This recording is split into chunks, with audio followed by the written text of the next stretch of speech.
your questions till the end of the talk. Our next distinguished and esteemed speaker is Dr. Stephen J. Davis. He holds a Bachelor of Arts from Princeton University, a Master of Divinity from Duke University, the Divinity School, a Master of Arts, a Master of Philosophy, and a PhD from Yale University.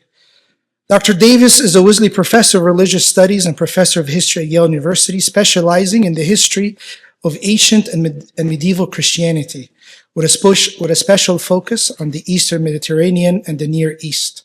For 10 years, from 2013 to 2023, he served as the head of Pearson College. Prior to coming to Yale, he lived and taught in Egypt, where he served as a professor and academic dean at an Arabic language theological college in Cairo. His areas of teaching and research include monasticism, pilgrimage, and the cult of the saints, the history of biblical interpretation and canon formation, apocryphal literature, Egyptian Christianity, the Coptic language, Christianity in the Arabic-speaking world and its relation to medieval Judaism and Islam, archaeology, visual and material cultures, gender studies, and the application of anthropological, sociological, and literary methods in the study of the historic texts. He's founder and executive director of the Yale Monastic Archaeology Project, which has sponsored archaeological research at our different sites in Egypt.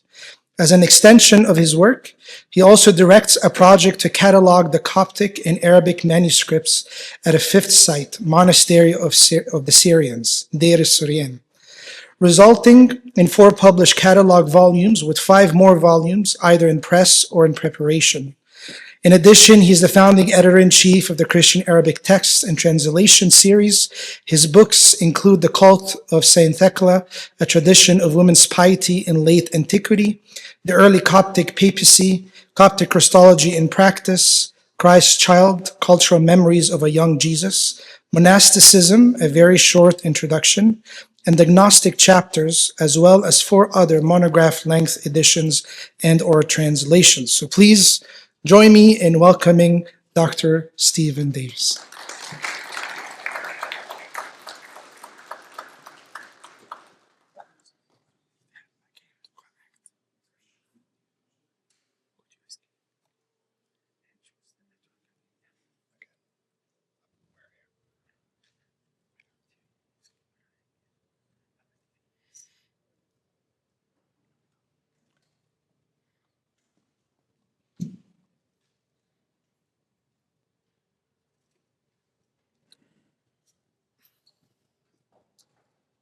Thank you so much. Let me begin by saying what an honor it is to be invited to participate in this important event commemorating the Council of Nicea.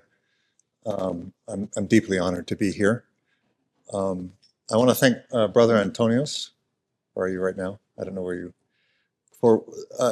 You are such a good teacher. That was one of the clearest presentations on very complicated theology that I've heard, and I learned a lot from you. So thank you for that lecture. Can you hear me better? Yes. Thank you.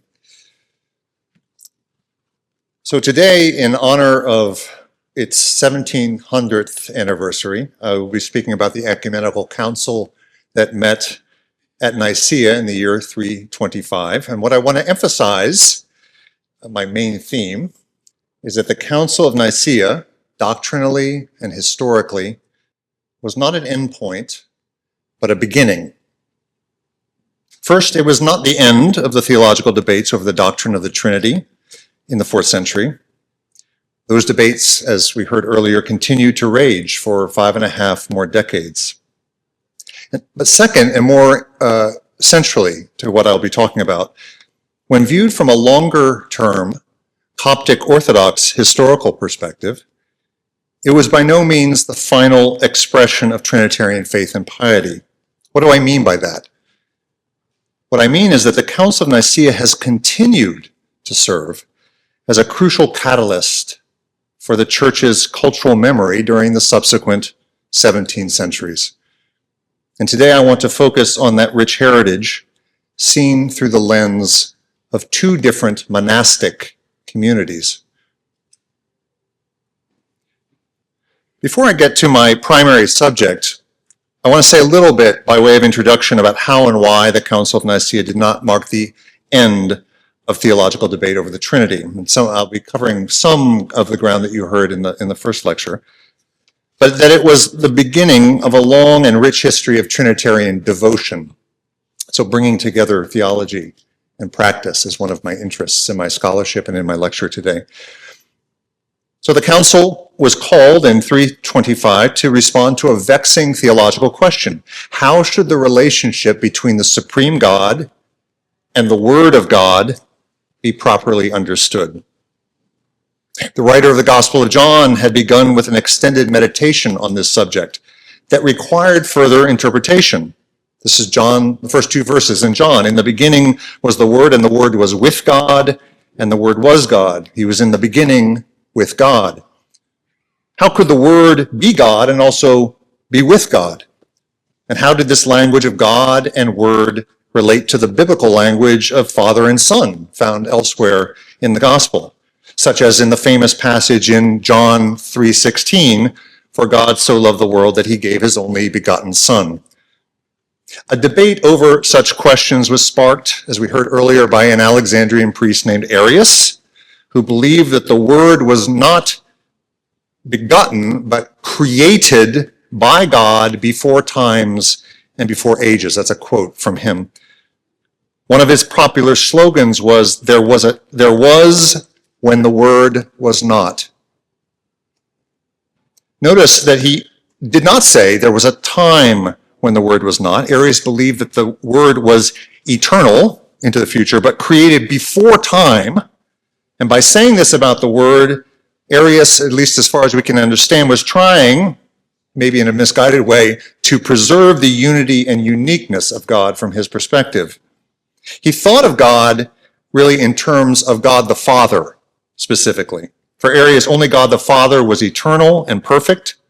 He also understood the Son to be divine, but because there, in his mind, because there could only be one perfect and eternal God, the Son, they believed that humans were saved through their participation, their union with the eternal Word made flesh.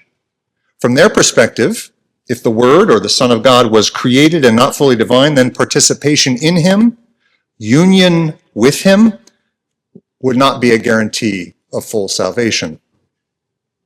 So when news of this Alexandrian debate over Arius' teaching reached the Emperor Constantine's ears, he decided to convene a council, as we've heard, near Nicea, near the imperial capital, to resolve the matter. To the council, Constantine invited representatives from the east and the west, 318 in total. He himself would attend and would preside over the meeting. This council would later be regarded as the first ecumenical council of the church, but it was called by the emperor. And one of his aims in doing so was to preserve the unity of the empire. According to one of our early sources, the historian Eusebius of Caesarea, in the middle of the discussion at the council, Constantine is said to have intervened, and to everyone's surprise, he proposed a solution to this philosophical problem being debated by the participants. Again, we've heard much about this in the first lecture. He introduced this key term, homoousios, a Greek word that I should mention that is often translated into English as consubstantial, sometimes co-essential, of the same essence or substance. Sorry.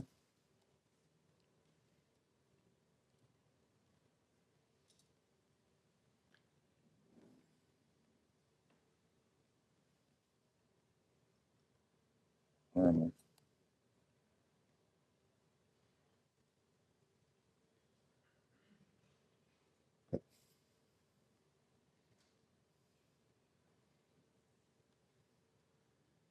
Let me know if that happens again. So in proposing this term, Constantine was rejecting Arius' idea of a created, subordinate word. Instead, he was saying that God and the Word, Father and Son, were of the same essence, of the same substance. This word, homoousios, made its way into the Nicene Creed, which affirms that Jesus Christ, the Word, is, quote, the Son of God, begotten of the Father, light of light, very God of very God, begotten, not made. consubstantial, homoousios, with the Father. On June 19th, 325, the creed was signed. On June 25th, there was a big farewell banquet for all the participants. The day was made into a public holiday. All those present praised the emperor for his brilliance, but there were a number present who silently disagreed with the solution, and this would lead to another half century of debate and dissension. His goal of unity was not realized in the way that he had hoped. After the Council of Nicea, Arius was sent into exile, but his views continued to be influential in many regions. Later, the Emperor Constantine himself seems to have become more sympathetic to the Arian view. He recalled Arius from exile and for a time sent Athanasius of Alexandria into exile instead. After Constantine's death, his son, Constantius II, ruled for 25 years. And during that time, he began officially supporting Arian churches. We've heard about how some compromise solutions were suggested during this period, but none gained sustained support. In the end, the debates over Arius' theology continued to rage until the year 381, when the Emperor Theodosius I convened the Council of Constantinople. There, the Nicene Creed was definitively confirmed and supported. So in this way, the Council of Constantinople would become, after a time, it would become the kind of authorized interpretation of the decisions taken at Nicea. It also elaborated on them. One way it did so was by clarifying and affirming the divinity of the Holy Spirit as the third person of the Trinity. It went into more detail about how that was the case. At Constantinople, Trinitarian doctrine finally became the fully articulated official faith of the Roman Empire, but even still, this is in many ways, or was in many ways, just the beginning of a much longer history. And it's with that history in mind that I want to focus my attention today on the legacy of the Council of Nicea after the 4th century. And I'm going to give particular attention to its reception in the Coptic Orthodox Church. Now, a full treatment of this topic would take much more time than I have to give today. Suffice it to say that Nicea became the authoritative lens through which all later theological debates were scrutinized and judged. A case in point is the debate over Christology that broke out in the first half of the 5th century, leading to the divisive decisions taken at the Council of Chalcedon in 451. At that council, actually, both of the sides appealed to the precedents of Nicea to support their views. The churches of Constantinople and Rome did so in support of the council. The churches of Syria, Armenia, Ethiopia, and especially important for us today, Egypt, in opposition to it.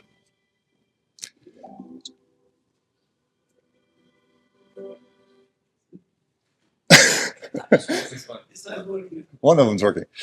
So far, though, in telling the story, I have been foregrounding the role of major public players, bishops, emperors, international councils. In fact, most church histories do just that, focusing on big events and big personas. But the legacy, the afterlives of the Council of Nicea can also be narrated in local detail, at the level of daily, weekly, and seasonal liturgies, where the creed is regularly invoked. At the level of laypersons, diocesan priests, and monks whose pieties have been shaped in subtler and yet sustaining ways by the council. That's the kind of ground I'd like to explore in the rest of my lecture today. I will be focusing especially on how the legacy of the Council of Nicea was later mediated in the lives and practices of Coptic monks. That is to say, how it became part of Coptic monastic cultural memory. Let me pause to comment on this phrase, cultural memory. In using this phrase, I'm drawing on a robust area of research in the humanities, the social sciences, even the sciences, where two insights have emerged about how human beings relate to the past via memory. The first insight is that the past is never completely past. Rather, it is always filtered, mediated through present-day experience. Second, the past is mediated not simply through individual experience, but in the context of communities and their shared practices.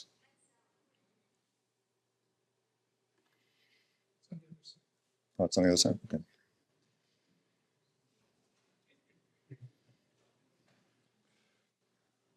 So, past is never completely past. It's mediated through the present. The past is not mediated through individual perspectives, but through communities and their shared practices. So when I remember my own childhood, for example, I do not do so in some direct, unmediated way. My memory is terrible, actually. But rather through the prism of my present-day perspective as it has been subsequently shaped by my family as a micro community, through stories told by my parents about my childhood, through family slides and photo albums preserved to the present day. The cultural memory of a church community is shaped in similar ways, through regular present-day gatherings for worship in which the church's past is remembered, through practices of storytelling and sacred viewing in liturgical spaces where the stories of saints are told and retold, where participants encounter the images of holy persons from the past on church walls. These are ritual and archival practices that continually shape the community's sense of the past in the present. So today, as I seek to explore the role the Council of Nicea has played in Egyptian Christian monastic cultural memory, I will be drawing on my own archaeological and archival research related to the history of Coptic monasteries, and I will be concentrating on two case studies. The first site is the monastery of Epiphanius at Thebes on the western bank of the Nile across from Luxor. The remains of this monastery, which date from the 7th and 8th centuries, were excavated by an archaeological team from the Metropolitan Museum of Art beginning in 1912 and continuing into the 1920s. The results were published in 1926 in 2 volumes by 2 scholars, H.E. Winlock and W.E. Crum. For those of you who have studied the Coptic language, you know that W.E. Crum was the author of the big Coptic dictionary that many of us use. For the time, their documentation of the project's excavation was quite comprehensive and methodologically attentive. That wasn't always the case for archaeological projects at the time. The resulting 2-volume publication includes chapters on local topography, architecture, material evidence for monastic trades, including construction and carpentry, agriculture and agricultural implements, shoemaking and leatherwork, pottery, and implements used for writing, eating, and liturgical rites, as well as textual evidence in Greek and Coptic, including wall writings. And those wall writings will be my primary point of focus during the first part of my discussion. The second site that I'll be talking about is the Monastery of the Syrians, in Arabic, Deir Suryan, where since 2013 I have directed a project to catalog the Coptic and Arabic manuscripts preserved in the monastic library. Those Coptic and Arabic manuscripts date from the 12th century to the present. There are some Syriac manuscripts and fragments that date from earlier as well. The project has produced 4 catalog volumes with 5 more either in press or preparation. As a result of this work, I've actually come to learn a great deal about the library collection and about the community that has curated it.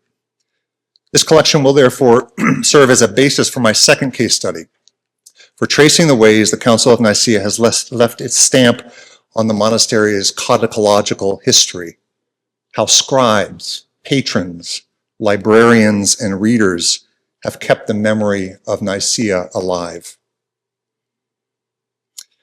All right, let me turn first to the monastery of Epiphanes at Thebes, where the memory of the Council of Nicea was mediated through practices of writing and reading within monastic spaces.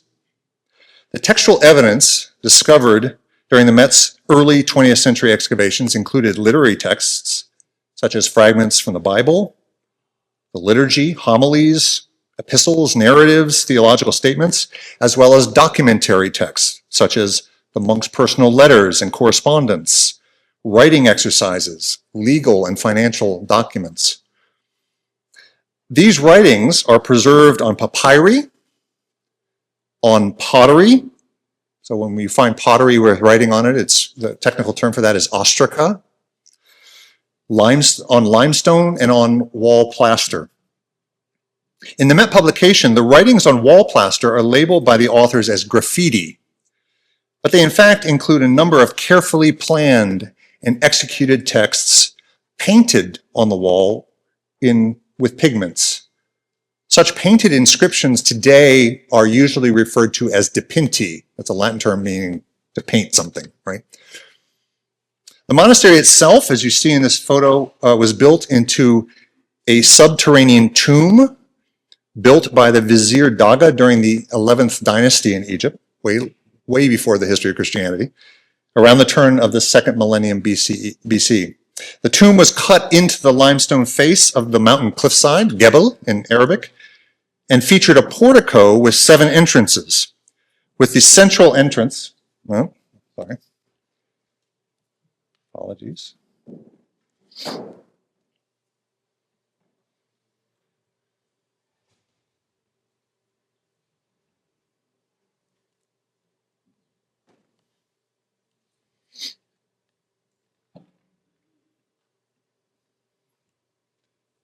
Sorry, I've lost the awareness.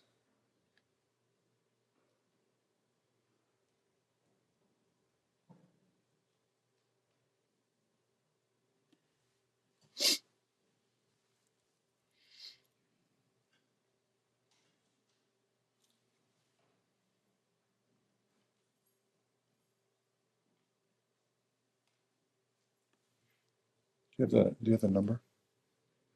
Do you have the number for the password again? 203? Okay.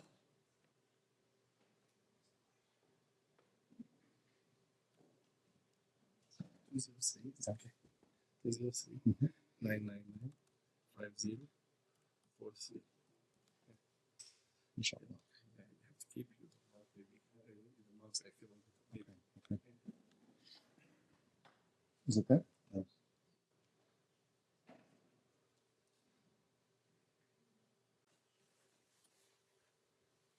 You got it? Good.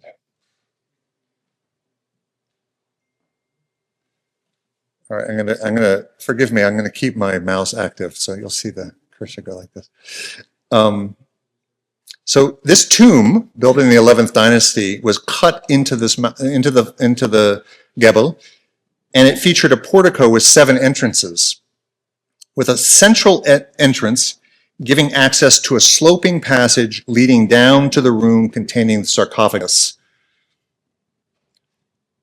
When the tomb, this is a plan of the remains of the monastery, when the tomb was first repurposed by the monks, probably in the late 6th century, they occupied the corridor and square chamber, installed a vestibule inside the portico, and built exterior mud brick structures to accommodate rooms in front of the tomb's entrance.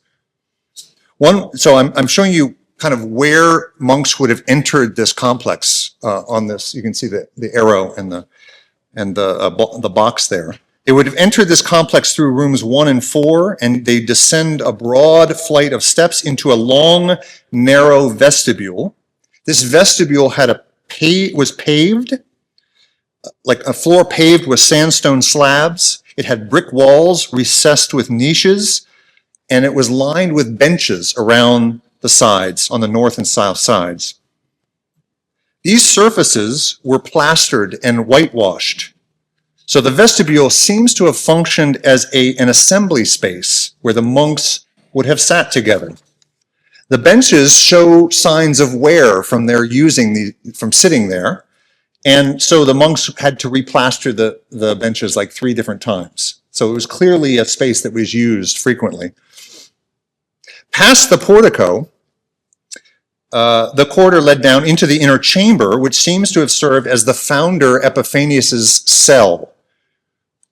In it were found papers and books that belonged to him, and along the corridor, later visitors to the space scrawled prayers invoking his name. So that's how we know this is called the Monastery of Epiphanius. As the monastery grew, as you can see from this plan, other buildings, towers, courtyards, and an exterior wall were constructed around this nucleus. So I mentioned that the vestibule featured white plastered walls with niches, and it was in these niches that late ancient Egyptian monks recorded writings of the Alexandrian church fathers, painted there in pigment. Several of these passages were quite extensive and would have been visible, easily legible, to monks seated on the benches within that space. During assemblies within the vestibule, the residents of the monastery thus would have been regularly prompted to look at, to read, and to digest the content of these texts. Prominent among them, this is a Greek dipinti documented by the excavators, originally around 60 lines in length, from Athanasius of Alexandria's letter to the monks. Here you see sections of the text. In it, Athanasius warns against those, quote, holding to the doctrines of Arius, who go round the monasteries for no other purpose than that by coming to you and returning back from you, they may be able to deceive the guileless. And again, certain persons who, though affirming that they do not hold the doctrines of Arius, yet consort with them and join in prayer with them. The letter also exhorts the faithful not to be among those, quote, having fellowship or joining in prayer with such people, so that, quote, they can, the Arian sympathizers, when they see that you do not join with them in prayer, will perceive that which is advantageous for them, for fear that they may be accounted blasphemers and holders of their doctrines. So the concern expressed in this letter was against Arians, people holding Arius' theology, but also those who kind of accepted them and sympathized with them, worshipped with them. This letter from Athanasius was not the only patristic writing in defense of Nicea found on the vestibule walls. Another pair of dipinti, labeled by the excavators as inscriptions A and B, preserved Coptic fragments from a synodical letter by the late 6th century Alexandrian patriarch Damianos. You see a photo of the remains of that document. How extensive this was, how much time this would have taken for someone to write this carefully on the wall. This letter employs the language of the Nicene Creed and defends the doctrine of, quote, a single Godhead, the holy, coessential, consubstantial Trinity, wherein there is no creature. It also cites Athanasius' teaching on the Trinity, affirming that, quote, he, Athanasius, preached the 3 substances that are coessential, consubstantial. Again, homooustios. Damianos goes on to cite Athanasius' authority 4 more times, so 5 times in total, in support of the single essence and Godhead of the Trinity. Damianos lauds Athanasius as the true teacher and as wise in God's word. In the letter, he also specifically inveighs against and anathematizes, quote, the evil heresy of Arius. Just as an aside, I should also mention that amongst these writings, we also find on the walls, we also find a Greek dipinto preserving Cyril of Alexandria's anathemas against Nestorius.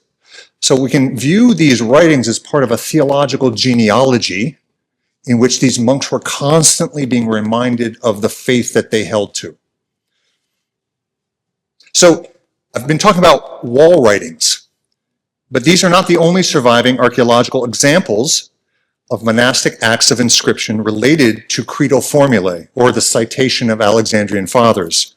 Such evidence was also found on papyri. Sorry. I'm going to try to do my PowerPoint.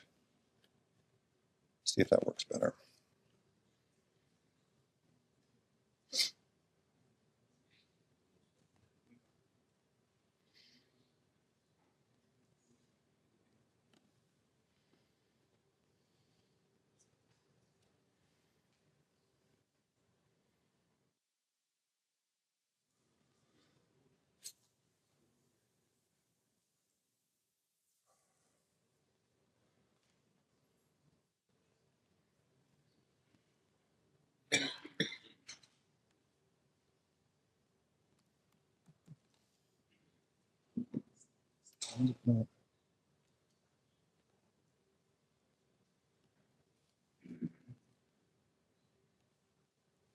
Is it not showing? Why is it not showing?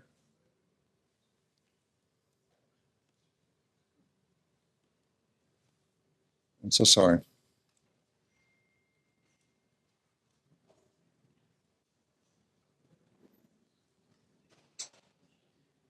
You see that? Good. Okay.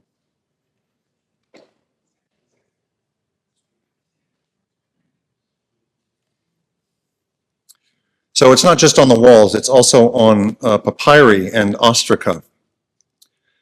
So we have a papyrus fragment, for example, found in a rubbish hole inside the complex that preserves what appears to be part of the beginning of the Nicene Creed itself. One God, the Father, Almighty, the maker of heaven and earth, and what is seen and not seen. The Son of God. This is fragments from that creed. Another Coptic papyrus discovered in room 5 preserves a liturgical reference to Athanasius of Alexandria. A Coptic ostracon discovered in the original monastery preserves a diatribe against 2 named followers of Arius. 2 other ostraca from the monastery contain parts of festal letters by Damianus of Alexandria.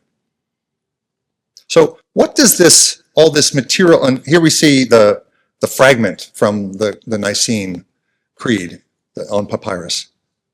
What does all this assorted material evidence tell us about how the Council of Nicea functioned in monastic cultural memory at Epiphanius' foundation at Thebes?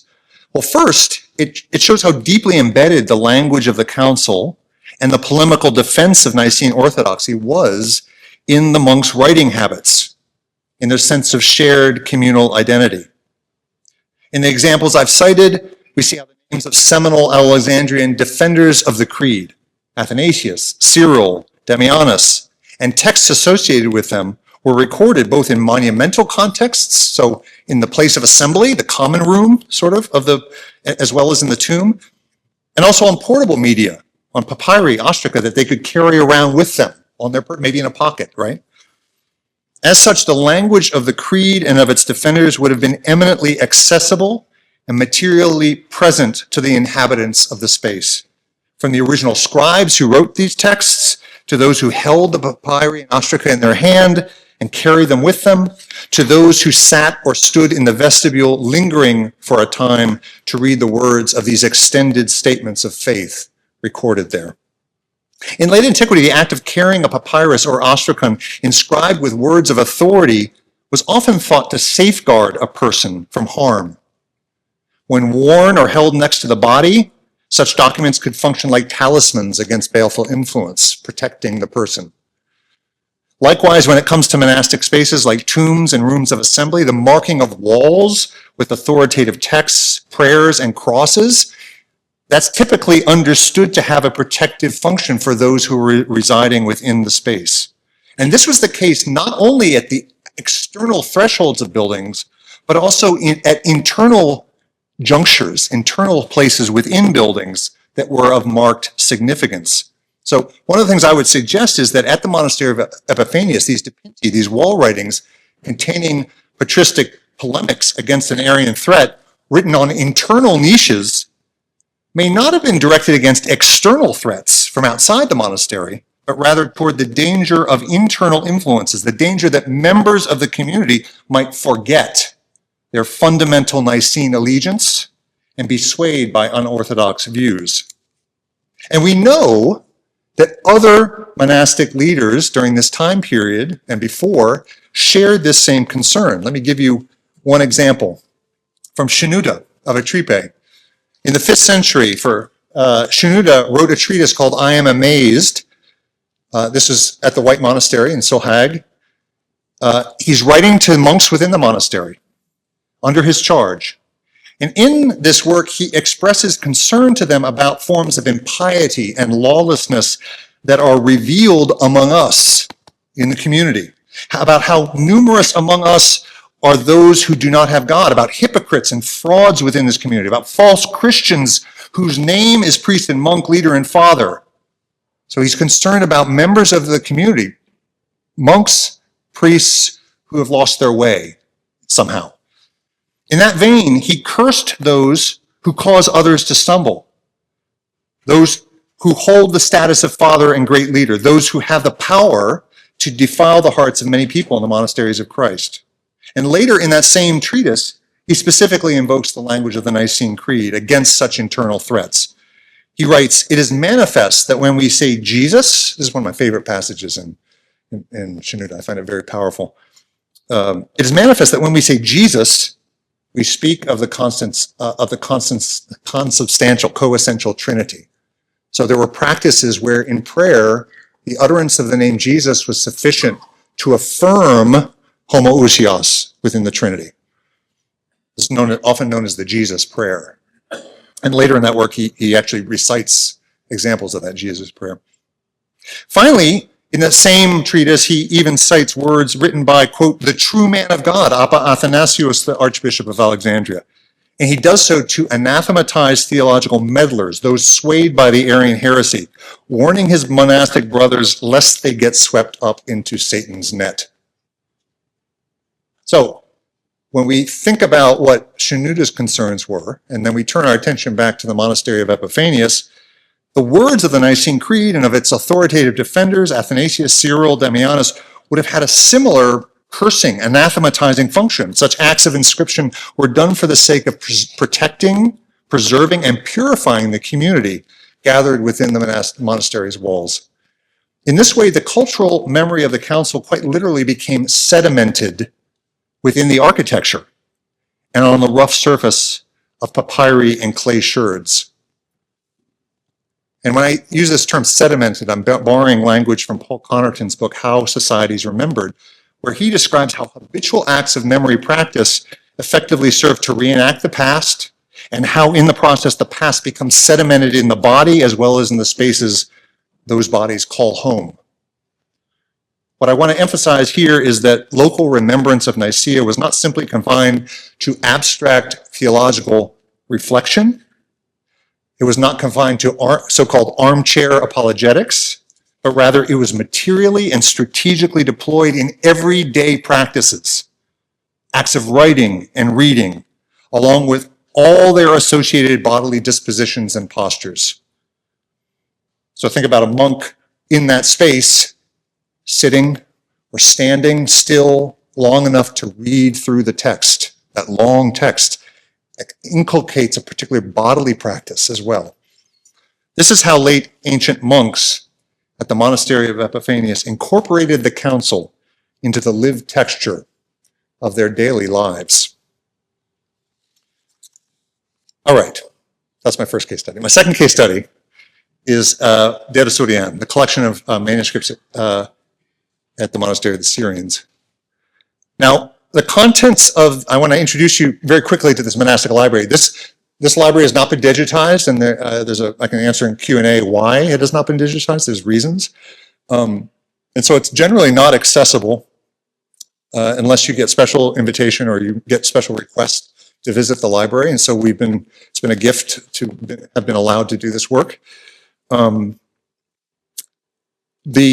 library itself is organized according to 7 major literary categories or genres, as well as 1 minor category. So the 7 major categories are biblical texts, kutub muqaddasa in Arabic, commentaries, tafasir, canons, qawanin, theology, lahut, ascetic discourses, nuskiyat, saints' lives and sermons, this is all grouped within the term mayamr, and liturgy, tuqus.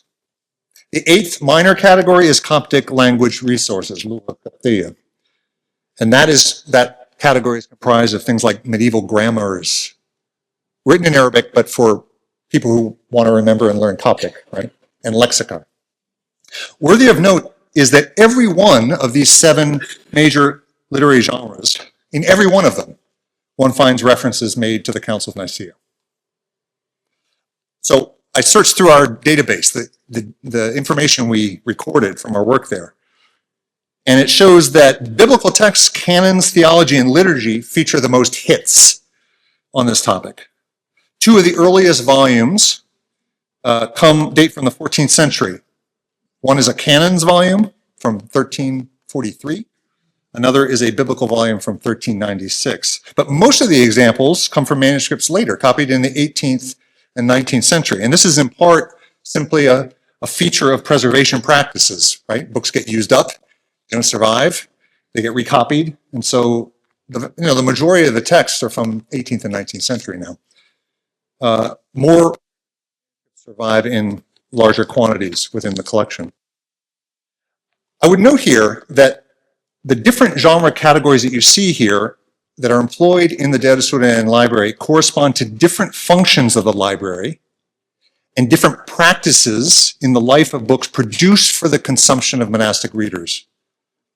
So today I want to highlight quickly 6 different sets of practices related to the production and use of books at the monastery. And each of these practices facilitated a different kind of engagement with Nicea as a marker of Coptic Orthodox monastic identity. So I'm going to begin with the most ubiquitous practical setting for the remembrance of Nicea, and that is the liturgy. It was in the daily, weekly, and seasonal rhythms of Egyptian monastic ritual life that monastic participants in worship were most often prompted to recall the council as paradigmatic for Coptic Orthodox identity. One context for such practice was the daily office, the horologion.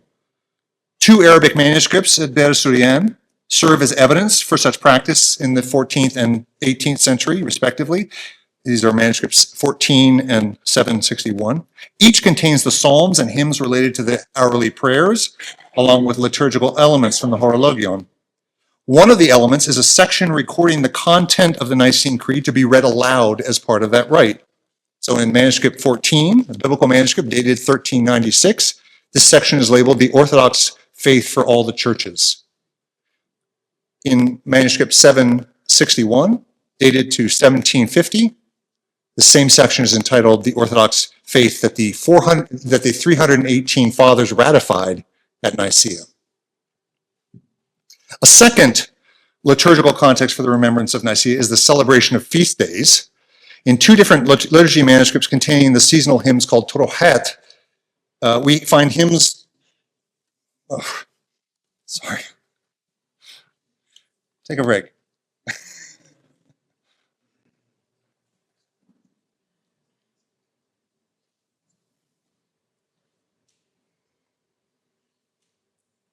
I'm sorry, I'm not going to be able to do this. Oh. Shall I just continue? I was going to show you a lot of manuscripts. I apologize.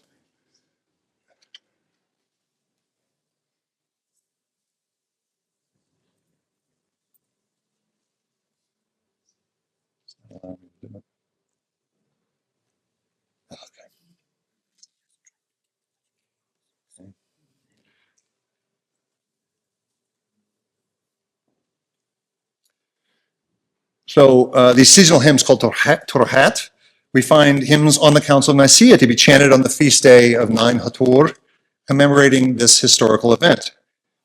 I should also note that the Synaxarium, the calendrical hagiographical collection for the Coptic Orthodox, also an entry dedicated to Nicea to be read aloud on that day.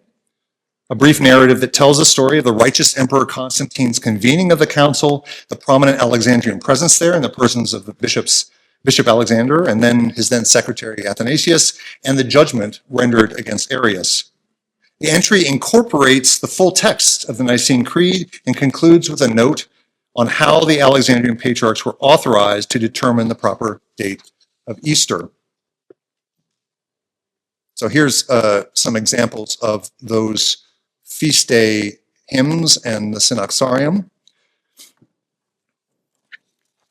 I should say that the library at Deir Surian preserves multiple copies of this text. 4 different manuscripts contain the Synaxarian entries for the first half of the year, including the month Hator, range in date from the 14th century to the 19th century. 6 more contain the Lel, which lists in shorthand all the feast days across the annual cycle. The only 2 dated volumes in this group were copied in the 18th and 19th centuries. Do I have a copy? Here's an example of the frontispiece. Sorry, in the collection. So in any case, along with the Torah, these copies of the Synaxarion and its index give witness to the way the Council of Nicea entered into the calendrical cycle of Coptic feast days as a ritual context for yearly commemoration.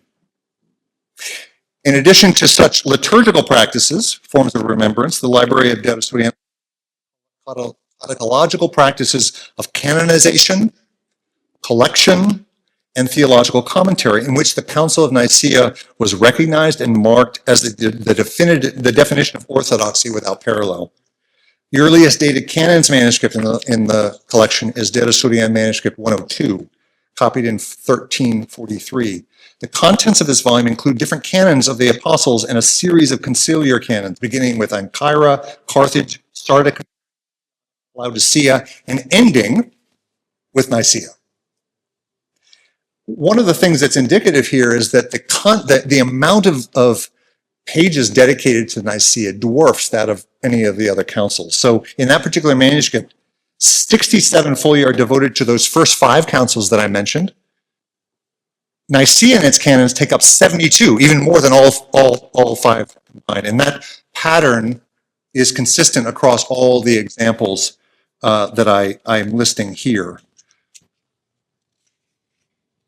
Sometimes Nicea is, I'm not going to go into the details here just to save time, but sometimes Nicea is listed last, sort of as a capstone, the final word, as it were. Sometimes it's listed first because it has precedence, right? So the way that the council is navigated in these lists of canons differs, but Nicea is always given a certain kind of precedence, at very least because of the amount of folia that are dedicated to it. We also see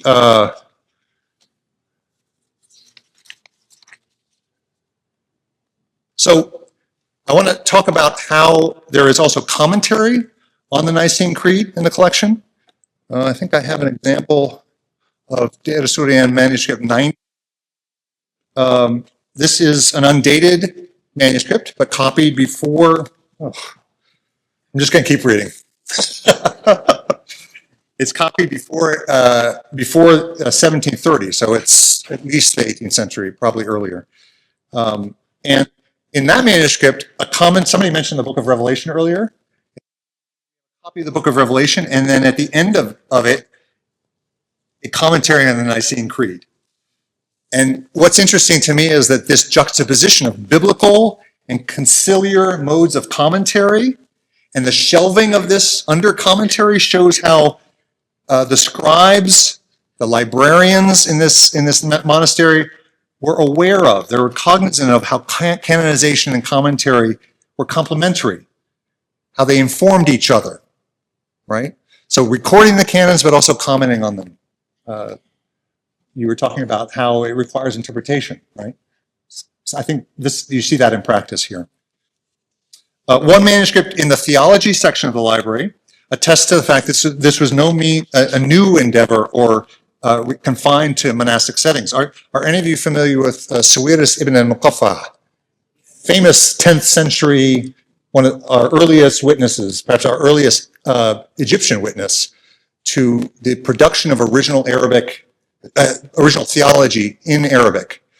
And we have 2 copies of works by him in the collection, including his book on the councils and the book of the Precious Pearl.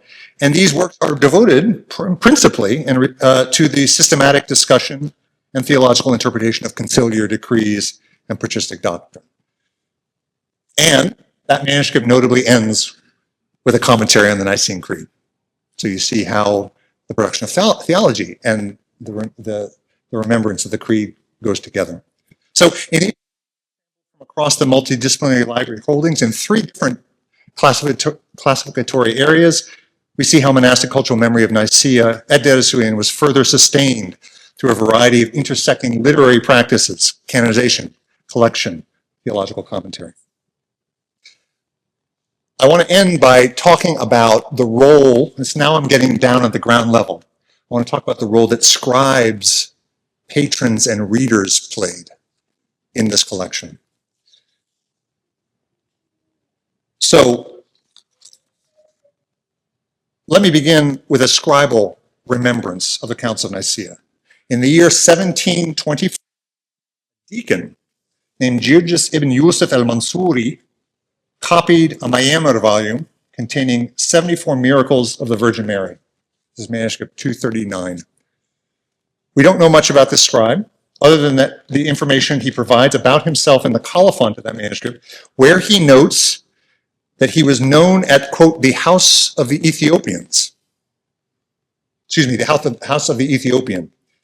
This cryptic aside may be a reference to the small community of Ethiopian monks who had established a monastic house in the monastery of the Syrians by the early modern period. And I have a forthcoming article that actually traces the historical presence of Ethiopian monks in Wadi Natrun. But for the purposes of my discussion today, let me just quote from a 19th century visitor to Deir ez-Zubaydah.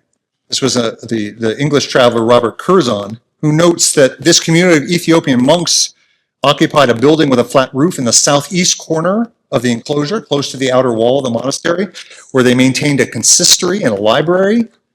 And this library would eventually become the basis for the monastery's current small collection of Ethiopic manuscripts, and those manuscripts have also been cataloged recently. So this is a multilingual community, and of course, the Council of Nicea was being remembered across those linguistic divides. So this scribe, Girgis ibn Yusuf al-Mansuri, may be identifying himself as belonging to this very community. And in this colophon, he not only provides the date of his completion of the manuscript and identifies himself by name, but he also invokes the faith of the councils of Nicea, Constantinople, and Ephesus as a sign and seal of the orthodoxy of his endeavor. We have even more abundant evidence for the role that literary patrons played in the production of manuscripts in the collection. So patrons typically wrote endowment statements, waqfs, that were dedicating manuscripts usually to the monastery itself, right? Sort of, this is a gift to the monastery.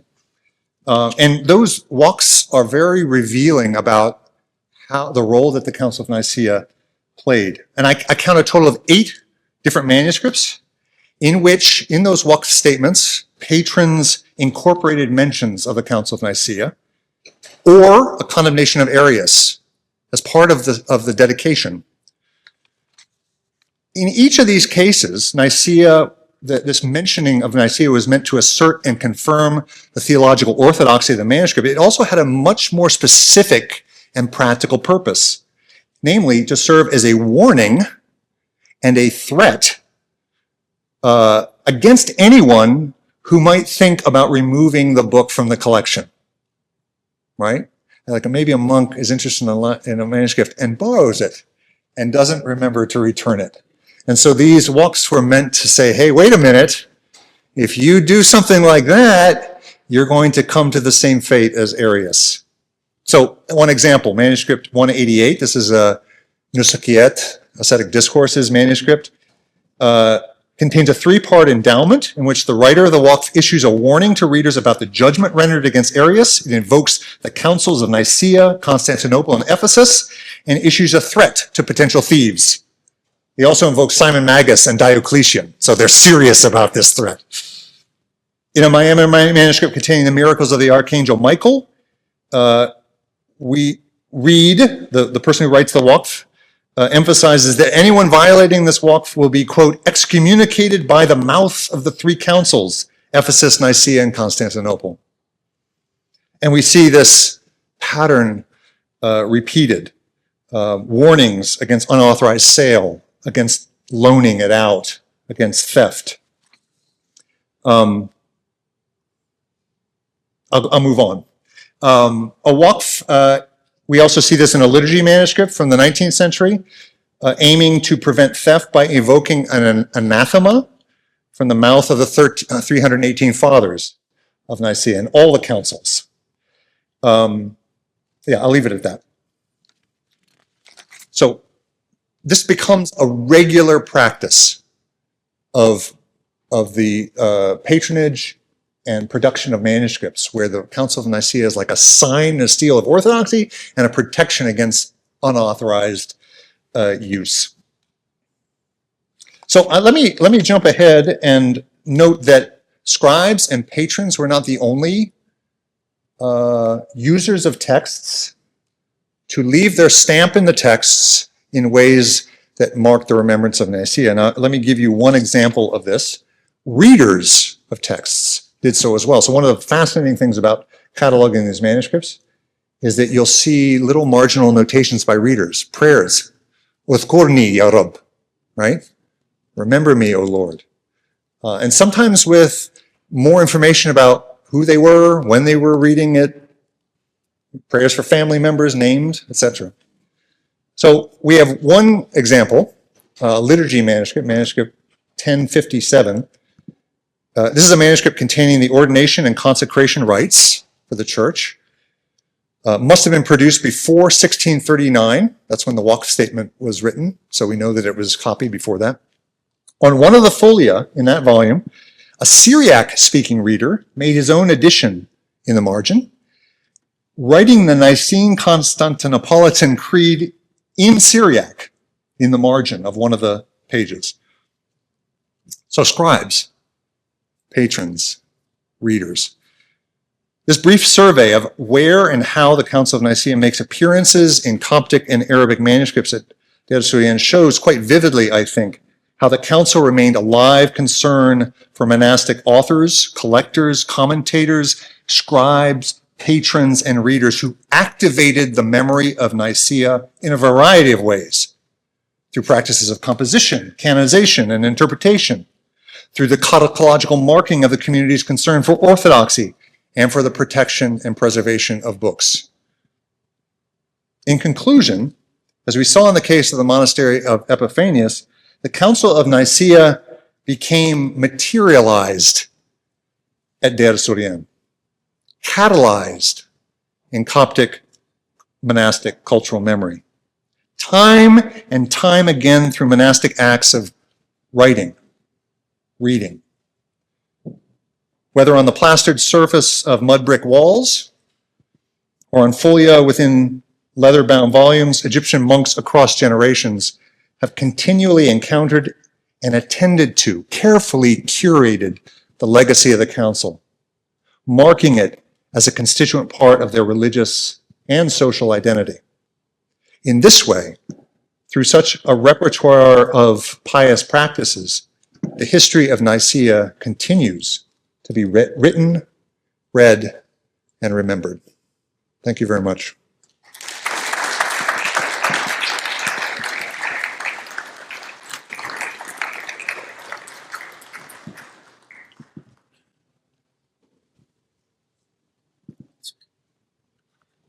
Thank you, Professor Davis, for this wonderful presentation.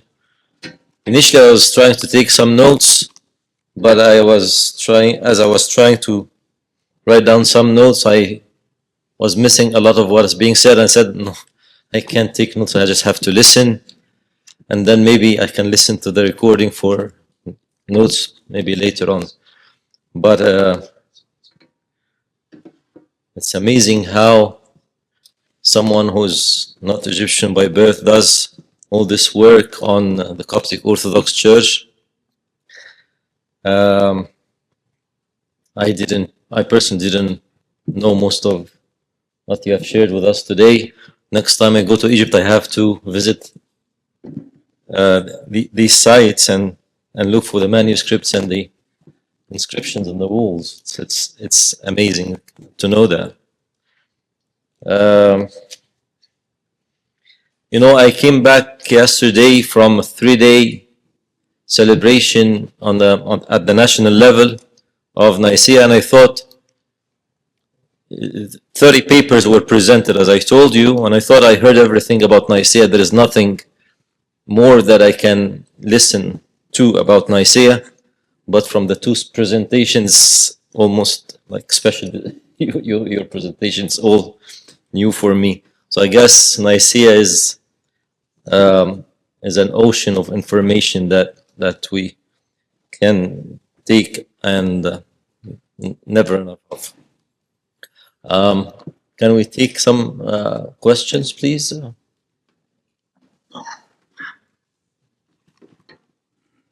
And please, if you have a question, please just line up on the side.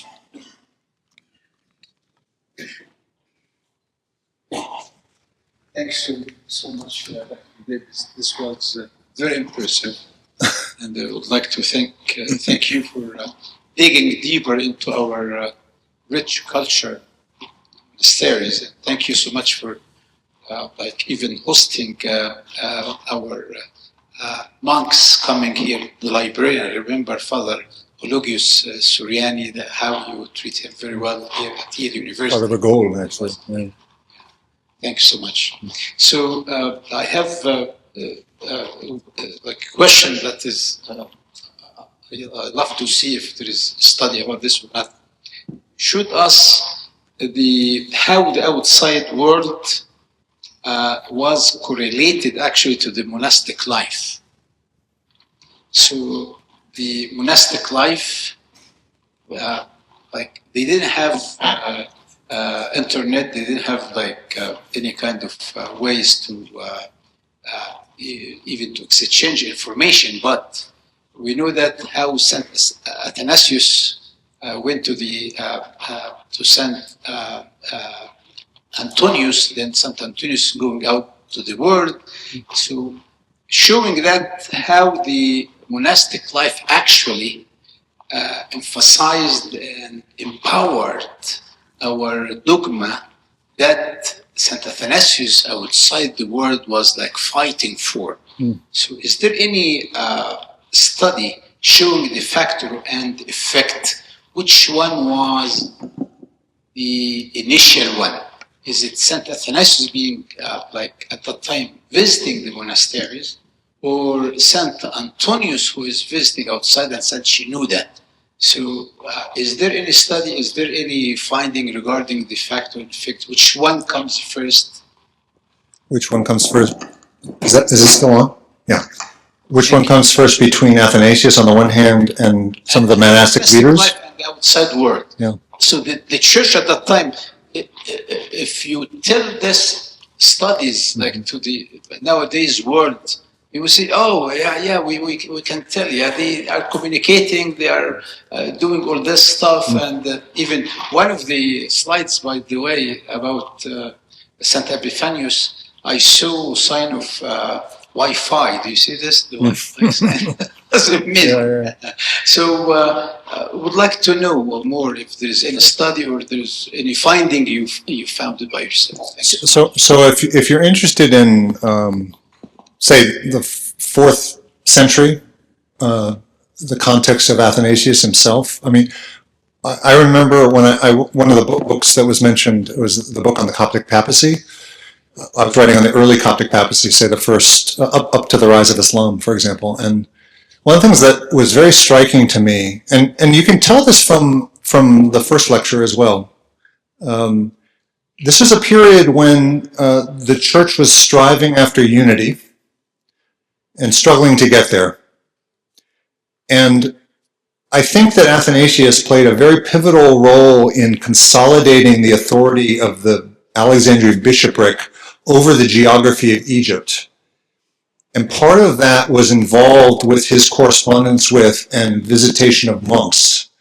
Like I think his practice of visiting monasteries was part of a successful effort to draw in a unity across different constituencies within the wider Coptic Orthodox Church, right? So that would be one example. I see like you kind of said, on the one hand, I'm taking Athanasius as like a representative bishop, right? Pope. On the other hand, you have these monastic leaders. And I see them as symbiotic at that time, right? There were ways in which Athanasius was lending patronage to the monasteries, and the monasteries were responding in kind. And so I think that is, I think, one distinctive, pivotal role that Athanasius played. That's just one example. As you know, up through the history of the church, even into the 21st century, the relationship between the Coptic papacy, bishoprics, and monasteries continues to be a very vital,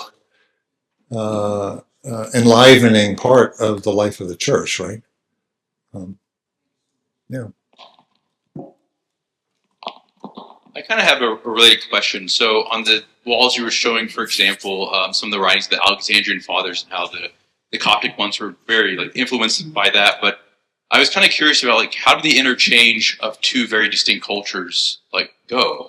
So for example, many of the patriarchs in Alexandria famously didn't speak Coptic, like say Dioscorus and those before him.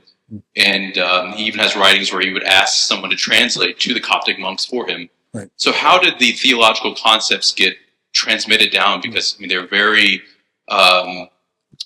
Greek and philosophical and Aristotelian. How did they transmit that over? How did the interchange between them work? And how did the Church of Christ become more thoroughly Coptic in nature as time went on? So I was kind of curious about. Sure. The first thing I would say is that a lot of these monastic communities were bilingual. In the case of Dioscorus, multilingual, right, later on. And the examples I was citing, for example, from the monastery of Epiphanius, were preserved in both Greek and Coptic, right? So some in the language of the original documents and some translated. And that was a hugely important factor, right, for the way in which theology written in Greek originally became Copticized, right? If you read a lot of these documents, take Shenouda's I Am Amazed. Shenouda is known as a leader who had both Coptic and Greek.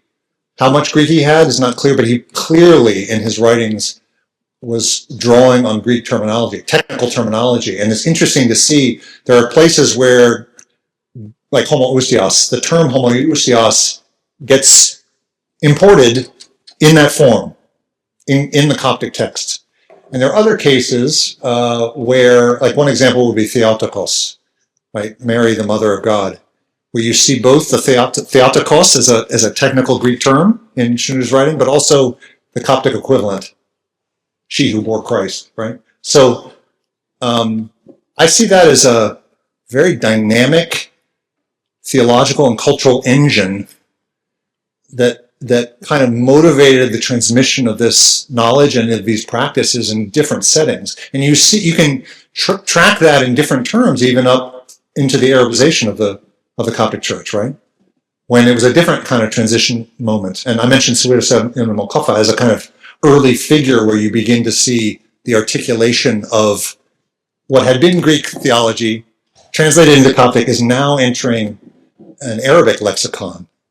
And that's a very interesting, and this is something that, when I did my PhD, I didn't know Arabic. And it was only when I went to Egypt, was teaching in an Arabic language institution, I had to learn Arabic to teach in it.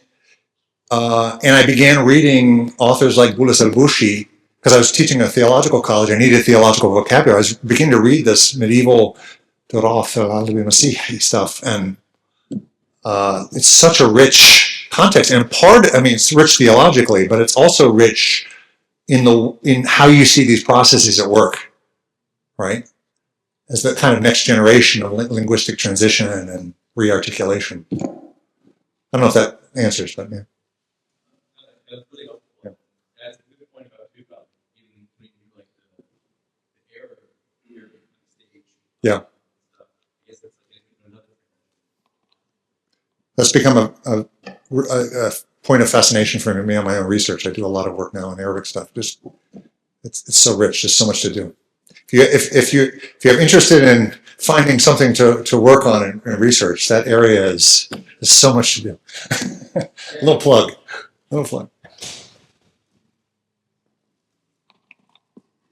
So the right doctrine was kind of central in these monasteries' lives.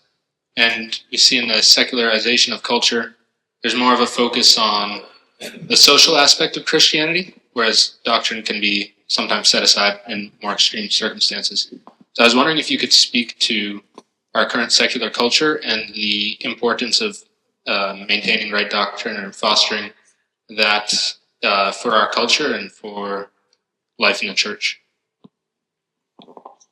Can I ask you to elaborate on what you have in mind by secular culture and how you see it having an imprint on these questions? I think like the move away from faith and organized religion. Mm-hmm. Okay. I mean, one of the I think this is what I'm about to say is reflected in kind of what I talked about today and how I framed what I wanted to talk about. This also relates to a deep interest in mine, and that is, and I will say that and this has been inspired by my engagement with the Coptic Orthodox community and kind of seeing how this plays out. But I come out of a Protestant setting in which faith and works are understood in very separate boxes.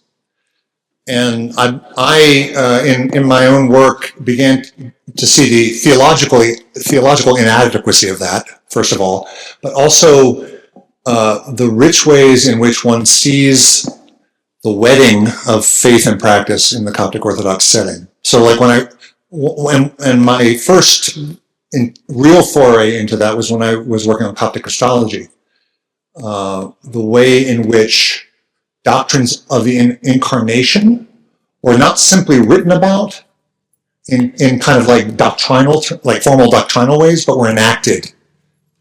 And enacted in ways maybe unexpected, not just in, say, the liturgy, but in a range of contexts of piety in which the incarnation was seen as crucial to the life of faith.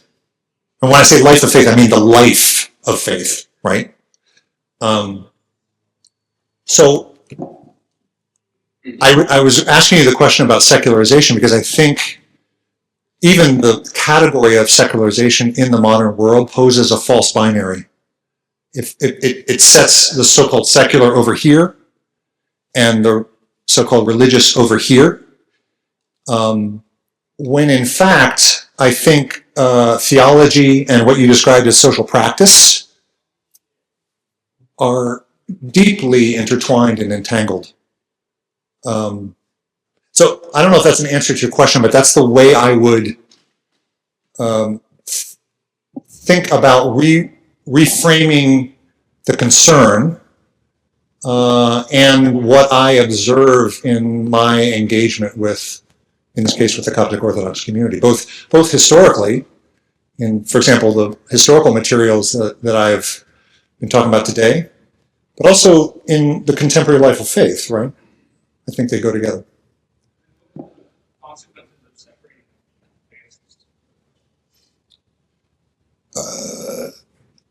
Well, I will say, I'll speak for, say, let me take Protestant contexts as an example. I think Protestant separation, it has had the cost of forgetting or not being able to understand or see the importance of body, emotions in the life of faith. Now, that's a very blanket statement. I come out of a particular Calvinistic context where that is especially prominent. You have other Protestant contexts that have much more of an emotion-filled life. But I will say that the separation of those categories means that the body doesn't matter, right? And when you think about, just think for your own experience in your own life of worship in the Coptic Orthodox context, that bodies matter. I mean that as a pun, like the matter of bodies matter, right? There's ways in which blessing is conveyed through materialities that are also understood to be connected with the spiritual affirmations that are being made, right? And so and even in the act of saying that, I'm separating out two things that I'm not sure should be separatable in the life of faith. Yeah.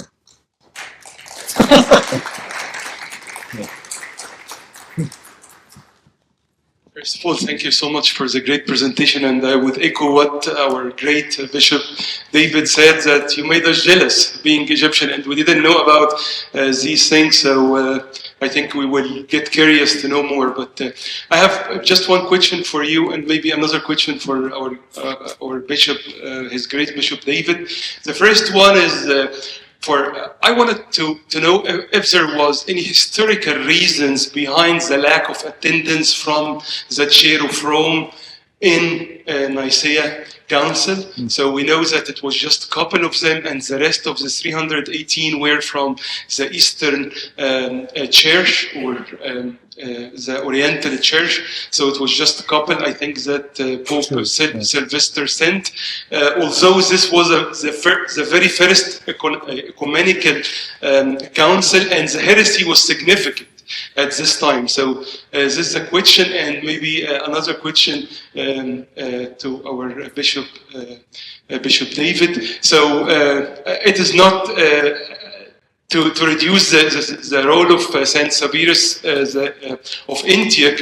I love him so much, and I cannot visit Egypt without going to Ma'allaqa Church and take his blessings.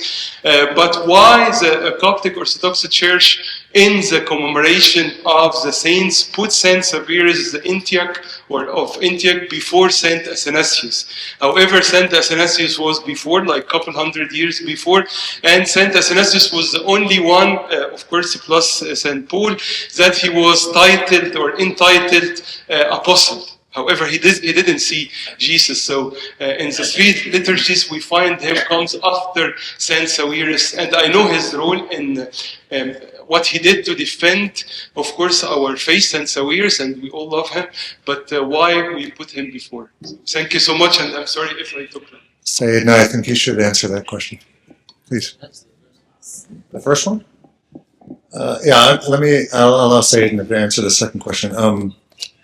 The first question, I think there are complicated reasons. I think most of the early councils were primarily Eastern Christian councils. That was in part because they were being hosted by an emperor who is now situated in the East. And there were, I don't mean this pejoratively, there were political reasons for that, but there are also practical, like logistical reasons for that. Like they didn't have planes. I'm looking at you, Brother Antonius. Brother Antonius is a saint for having struggled through the martyrdom of airline travel to get here. Sometimes it doesn't work out the way, but they didn't even have that option back then. And so getting from Rome to Nicea was not an easy task, right? So I think there's a complicated range of reasons for that. And that imbalance I also think it had effects, right? And the logistical aspects, I think, created a context where communication was not easy. And it led to misunderstandings between churches over time, right? That's not related to Nicea. That's a longer history. But Sayedna, would you take the other question?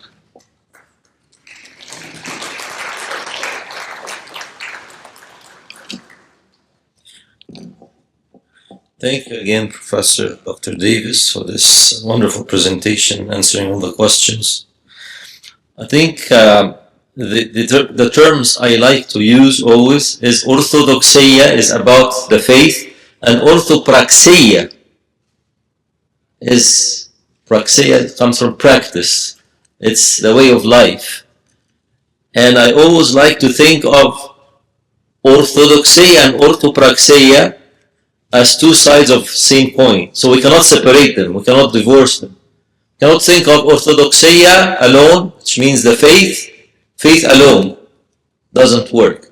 Because if faith is not reflected in our way of life, then what's the point, right? So always remember that faith is not just orthodoxia, which is the faith, but also the orthopraxia, which is the way of life.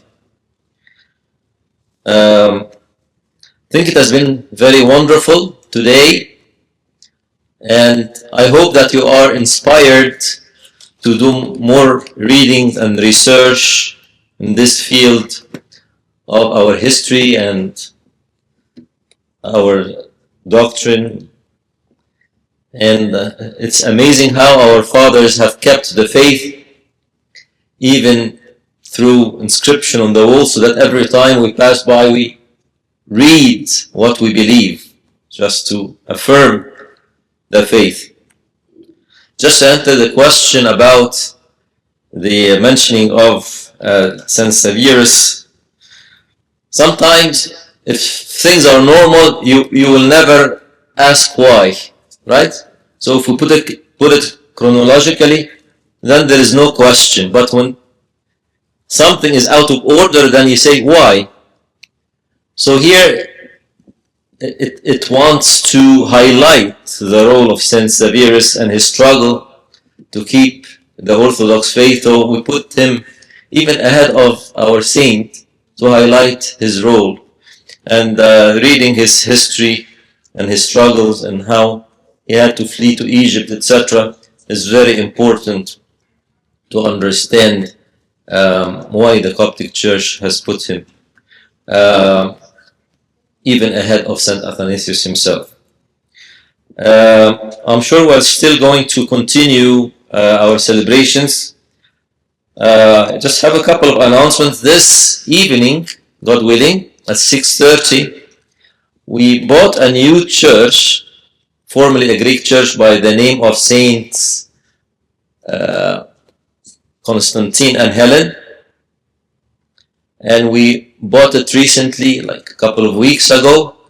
We're going to pray Vespers today and liturgy tomorrow. Father Anastas is going to pray liturgy. After we finish here, I'm going. I hope you can all join me.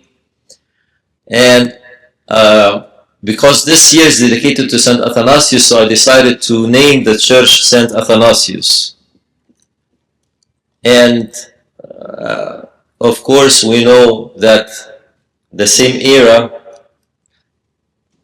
during that council, First Ecumenical Council of Nicea, the emperor was Emperor Constantine, and his mother, Helen, the queen, and how she went to the Holy Lands to find the cross of our Lord and to build the church in the Holy Land, the Holy Sepulchre.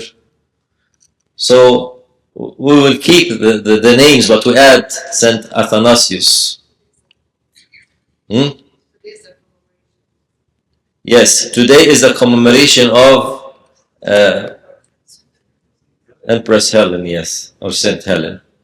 So hopefully you can join me. If you want, you just ask about the address. It's in Chicopee, Massachusetts. I think it's about an hour from here. We will have the Vespers at 6:30.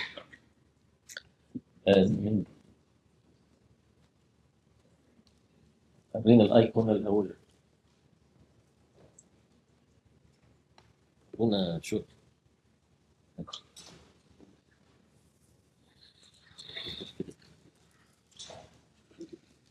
So thank you, Dr. Davis, for yet another enlightening speech. Let's give him another round of applause.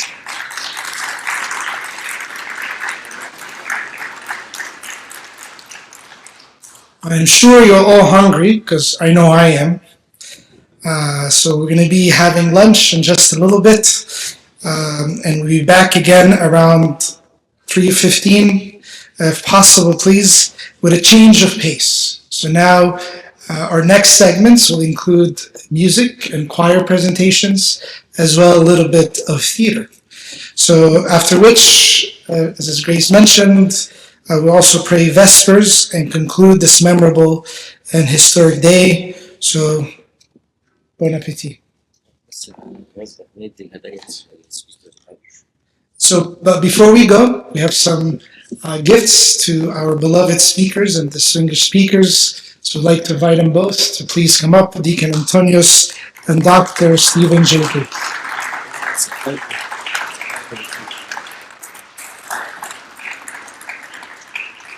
And the gift is an icon of Saint Athanasius the Apostolic in the Coptic writing, in the Coptic tradition.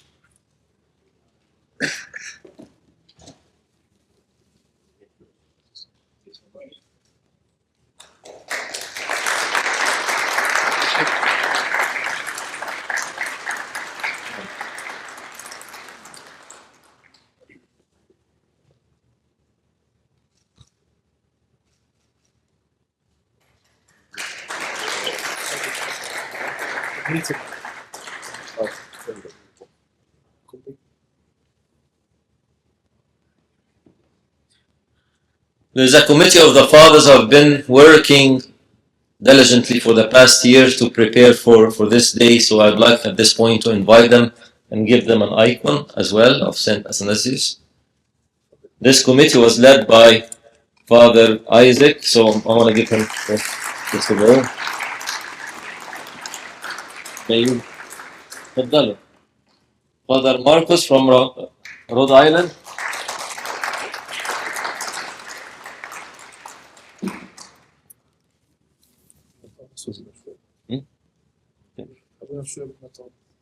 Father Bishoy from Connecticut. And Father Thomas. Yes, Father Thomas.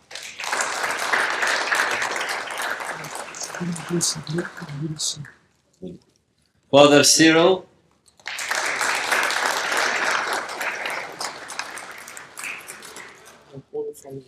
And Father Joseph.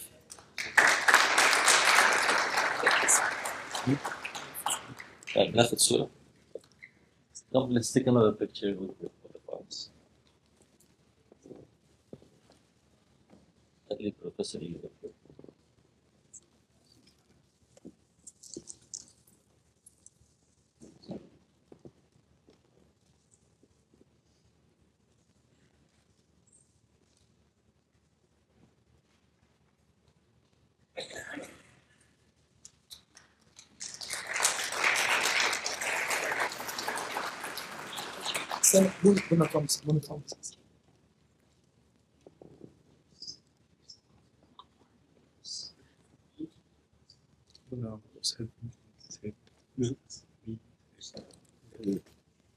On behalf of the committee, we want to present a small gift to His Grace Bishop David for his care and for his love to all of us.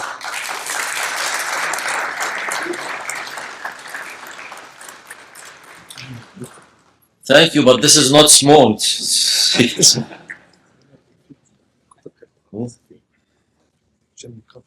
oh, thank you.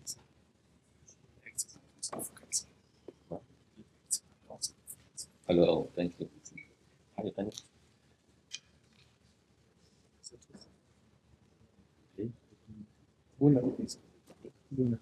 Abuna, from the Indian Church. Father George. Abuna. Kyriakos. Yes, Father. Father Kyriakos. Dr. Timothy, please. Father Kyriakos and Dr. Timothy, please.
بس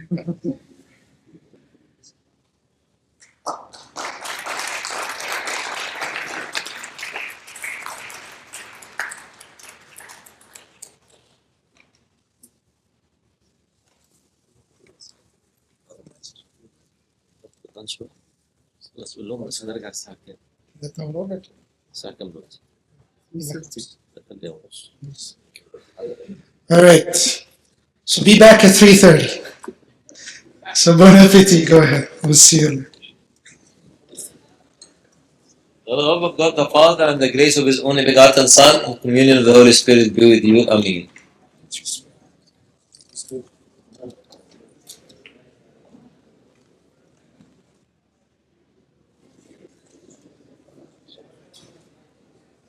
The church took the same words, the Greek words, and added Greek words again one more time, echoing the same or mirroring the meaning of the original part, and changed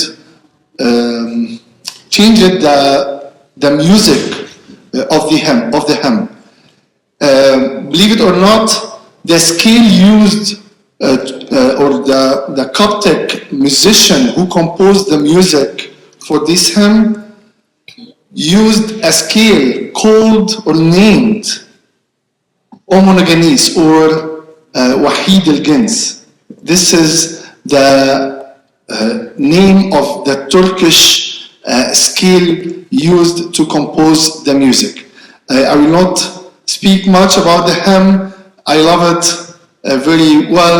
I love it from my heart, and I will leave you listening to the hymn and the meaning behind the music. So the music adds the third dimension or one more dimension to the meaning. So you're gonna find that the music for the Father, for God, is repeatable for the Logos, the only begotten Son. Thank you.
Good job.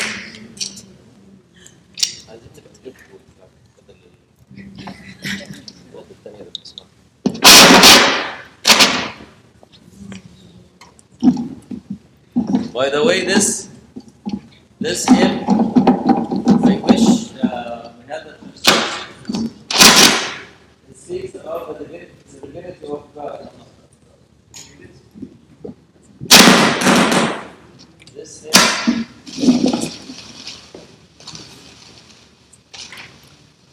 This hymn speaks about the divinity of Christ, so it goes in line with the theme of the day, O monogenes.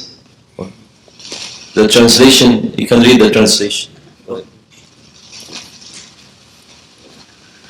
O only begotten Son, eternal and immortal Word of God, who for our salvation did not accept all suffering, who did accept all suffering, who was incarnate of the Holy Theotokos and ever Virgin Mary, who without change became man and was crucified. Christ, God, who trampled down death by death, one of the Holy Trinity, who is glorified with the Father and the Holy Spirit, save us. Holy God, who being God for our sake became man without change. Holy Mighty, who by weakness showed forth what is greater than power. Holy Immortal, who was crucified for our sake and endured death in his flesh, the eternal and immortal. O Holy Trinity, have mercy on us. Very good.